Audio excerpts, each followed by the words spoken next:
તો અવિરત પડી રહેલા વરસાદના પગલે રાજ્યના 207 ડેમમાં અત્યાર સુધીમાં 77.65% પાણીનો સંગ્રહ થયો છે, જ્યારે કુલ 56 ડેમો ઓવરફ્લો થયા છે, એટલે કે સંપૂર્ણ છલકાયા છે। વરસાદી ઇનિંગના પગલે 22મી ઓગસ્ટની સ્થિતિએ ગુજરાતમાં 124 ડેમ ઉપર હાઈ એલર્ટ અને વોર્નિંગ સિગ્નલ આપવામાં આવ્યા છે।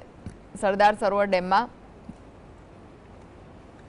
હાલ 80.84% પાણીનો જથ્થો સંગ્રહાયેલો છે। રાજ્યમાં જે 124 ડેમો પર વિવિધ સિગ્નલ અપાય છે, તે પૈકી 90%થી વધુ પાણીનો સંગ્રહ થયો છે, તેવા 73 ડેમો હાઈ એલર્ટ મોડ પર છે, જ્યારે 80થી 90% વચ્ચે પાણીનો સંગ્રહ થયો તેવા 35 ડેમો એલર્ટ અને 70થી 80% વચ્ચે પાણી છે તેવા 100 ડેમમાં વોર્નિંગ આપવામાં આવી છે।